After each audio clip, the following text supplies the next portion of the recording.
Howdy, welcome to the channel. I'm John, sometimes known as Gulliver. I'm here to entertain you to the best of my ability. I thought I'd try something new. I've been having a hard time coming up with a name for it, but what I thought I would do is every Friday I would just make a video. What am I looking at? My eyes back to normal now? Every Friday I would make a video talking about my week. If anything exciting, interesting, humorous happened to me during the week. And the best I can come up with for a title or a name for this particular endeavor is Friday Fun Time. I apologize for the lighting. I'm trying my best. Oh shit, my back hurts. I'm so sorry. Anyway, I had an interesting thing happen to me yesterday, as a matter of fact. But before I talk about that, let me sort of intro this or disclaimer it or something. I'm a self-aware individual. I know that what I think is funny might not be funny to other people.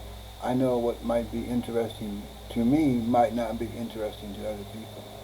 I'm well aware of that. Most people would embellish or lie to make the story more interesting or more believable. The thing is, I don't lie. I'm an honest, humble man. I don't lie. I say what I mean what I say, and I don't lie. Anyway, that being said, before I tell you the story about yesterday, let me give you an example of something that happened to me a few months back when it was during the rainy season, so it might have been April. Once a week or so, I go to the convenience store to get cigarettes and maybe play the lottery. Mainly to get cigarettes. And I used to drive my scooter, which doesn't work these days, to the office and leave it outside under this, what's it called, atrium? It's sort of a walkway between the office and the laundry room. It's covered, it's out of the way. No one's going to take my scooter because it doesn't go without a key. And I take the key out and then I walk to the bus stop. It's still a bit of a walk from the office to the bus stop, but it's nowhere near as far from my apartment to the bus stop. Anyway, I had to quit doing that, so I walked from my apartment to the bus stop, and I usually stop. There's a gazebo area by the pool. I'll either stop there or in that atrium I mentioned, where there's a couple of chairs, sit down, take a break, then go on to the bus stop. And coming back, it's the same thing. I try to go on a day where I need to go to the office. That way I can ask somebody in the office to please bring me back on their golf cart that they use to ferry around potential tenants and stuff. And that usually works. But on this particular day, I think it was a Saturday or a Sunday, and it was overcast, and it had rained while I was on the bus, but it stopped before I got off to go into the convenience store, and it didn't rain again. And now I'm coming back, and I tell myself, I hope it don't rain, because I got to walk back to my apartment and I'll get soaked. But what I did was I stopped in the gazebo by the pool, which is about the halfway mark between the bus stop and my apartment. I stopped. There was a lady there. She looked like a bag lady that you might see in a movie set in Los Angeles. She could have been a tenant, I don't know. But I'm thinking, please don't let it rain. And then I stood up and I said out loud, please, Lord, don't let it rain for at least 2 minutes. Give me a chance to get back to my apartment. I forgot to mention, it started raining while I was waiting, while I was taking a break under the gazebo. It started raining. And me and that lady were both like, Texas weather, what can you do? Anyway, so I got up, I said, please, Lord, let it stop raining. just long enough for me to get home, please. And I stepped out from underneath the gazebo, and the rain just stopped. And I thought that was the end of it, but that old lady grabbed my arm, my bad arm, swung me around. She said, "How'd you do that?" And I just said, "You have to believe. That's all there is to it." And it turned out I needed more than a couple of minutes. It started raining about 10 feet from the safety of my apartment area. I got a little bit wet, but not too much. And then I came inside and I sat down and I said, "Thank you, Lord." And I felt really well. I felt a warm feeling come upon me. That was a special day. I don't think I talked to the Lord personally. Who knows? Anyway, the moral of that story is don't pray to God if you don't believe what you're praying about. Anyway, yesterday, that's why I booted this stupid software program up. Yesterday I had a reason to go to the office. I had to sign a new lease. That's traumatic for me. I feel like I'm trapped in this squalor of a apartment. Anyway, let me see. Okay, so I said, okay, I'll go to the store, and on the way back, I'll stop in the office, which let me take a break, sign my lease, and get a ride back on the golf cart. Yay. Now, the reason I knew I had to go to the office is I'd been communicating via email with a young lady. I didn't know she was a young lady. It was somebody named Nina, which was a new name to me from the office. I'm used to dealing with somebody else. Anyway, so I say, I'm like, on the way back, sitting on the bus, I'm thinking, do I ask for Nina or do I just talk to whoever says hello to me first? Didn't really matter. I'm just going to sign the lease and then beg for a ride back to my building and then go back to bed. So I get off the bus. The bus driver, I can't see through the glare of a windshield.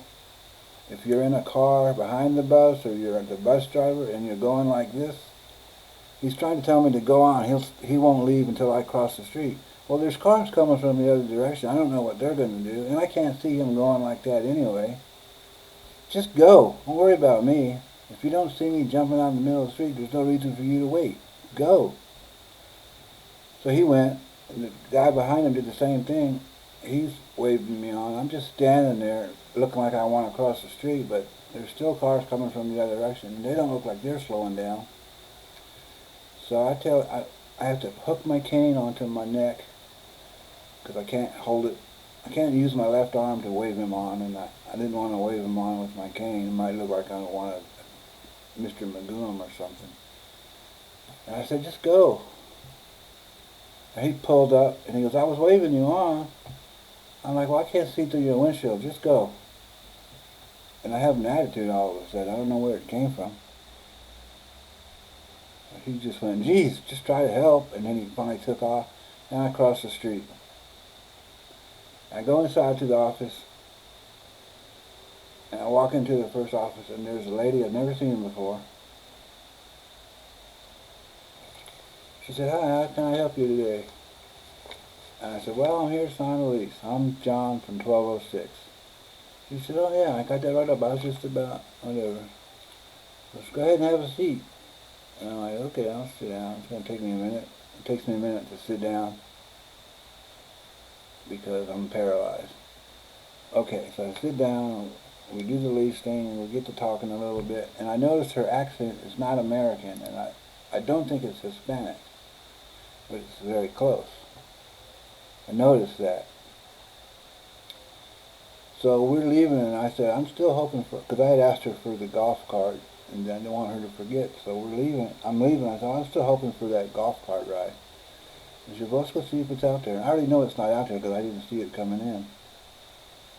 I didn't see the maintenance guy come back, so I'm pretty sure I'm SOL. So we go outside, and it's not there, and she says, well, I guess it's not here. I said, that's all right. Maybe I'll catch him on the way, or I'll make it. I'll do it. And then I said, pardon me for asking, but are you Italian? and we both had masks on, but I'm pretty sure she smiled. And maybe this is what that stupid bitch, I can't think of her name all of a sudden, it's because I hate her so much. She did that model show, and she used to say, smile with your eyes, which I disagree with, but this girl smiled with her eyes. I could tell she was smiling even though I couldn't see her mouth. She said, no, I'm Spanish, meaning she's from Spain, not Italy. Then she said, good catch though. I said, well, you just didn't sound Hispanic, you sounded Italian, and besides you look Italian. And she looked at me quizzically, and I should have stopped that when she said good catch. I admit that, I freely admit that. And I almost said, you look stocky. But I caught myself and I said, well, I lived in Italy for 5 years, and most of the women I ran across, they spent their life working in the fields or working in their family shop, so they weren't dainty. And I'm not saying that you're not dainty, and I should have stopped, but I didn't. And she started smiling with her eyes. And explained to her I was in Italy for 5 years, and she thought that was interesting. And I ended up saying, well, I'm sure the girls in Spain grew up similar to the girls in Italy. As a matter of fact, most European women probably grew up the same way. And then I told her, I was going to say stocky, but I didn't want to say that. She laughed, which I guess is a good sign. And that's when I told her I should have stopped at good catch. She kind of agreed with me. I said, okay, well, have a nice day. And I left. I think I should have prefaced this story with, yesterday I met two young, pretty girls and talked to each of them for more than 5 minutes. And I'm walking back to my apartment thinking inappropriate thoughts about this young girl I just met. And I don't take a break like I normally do, I guess because I'm energized for some reason. And I get back to the sidewalk that's attached to the property where my building is. And I'm almost in the shade. And I hear this voice, sir, oh sir. I didn't see my dad anywhere, so it must be talking to me. I turned, and it's another young pretty lady, different pretty lady. And she said, hi, I just want to, so I said, I got to get in the shade. I'm burning up at this point. It's about 85 degrees. And I get in the shade, and I stand there, and she starts talking. Her name is Julie. Oh, I wasn't going to mention names. Her name's not Julie. Julie's a girl I knew in high school. Anyway, she had left me food a couple months back, and she wanted to make sure I got it. And my first thought was, find out if you left it at checking now. Better late than never, I guess. So I explained a lot of people left me a lot of food. I really appreciate it. It's very kind of you. And I think that's the end of it. Then she offers to go to the food bank for me. Is there any food allergies? No, just don't bring me any beets. And she asked me if there's anything I need, and I explained, well, I'm having a hard time differentiating between need and want. The line is really blurry. For instance, I want/need bourbon. I was trying to be honest with her. She said, well, I'm thinking about having some drinks out on my porch this Saturday, meaning tomorrow. Why don't you join us? Me and my husband would love to have you.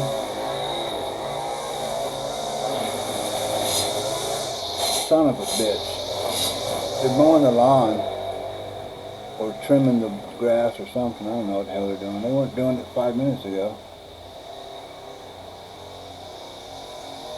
And I'm thinking, John, don't say yes, because you're just going to end up embarrassing yourself. You can't hold your own with young people drinking. But I say, that sounds great. Are you going to have bourbon? She goes, well, we don't have bourbon, but I'll get some for you. So I said, Jim Beam, please.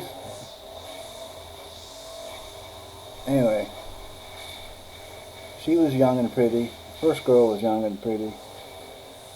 And not only that, on my way home,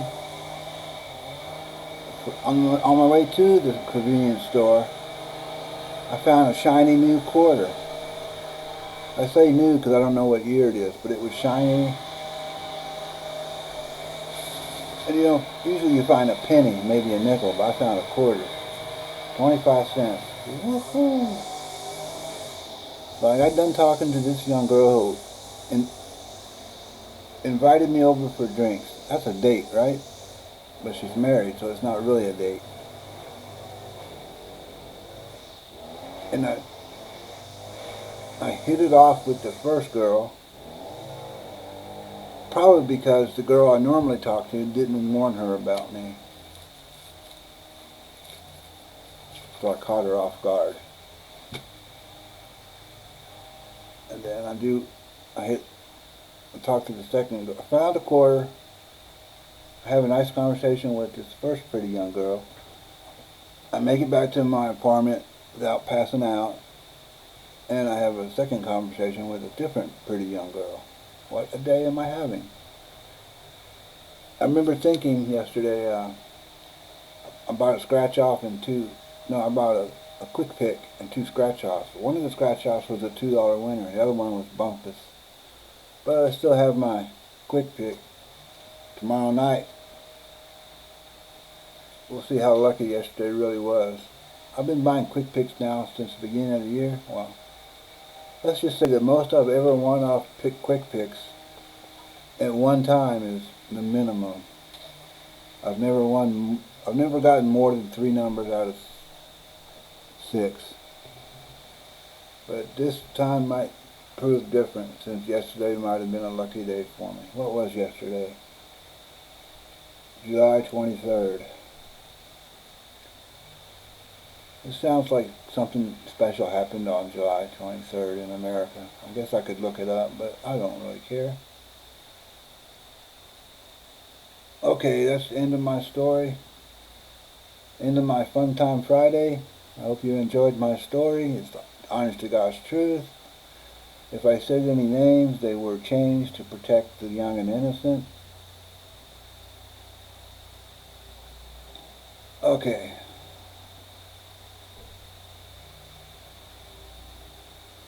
Thank you very much. Have a nice day.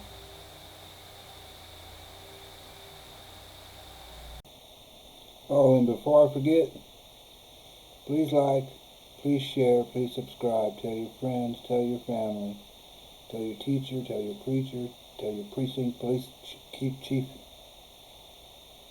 psychiatrist, dentist, doctor. Toodaloo, folks.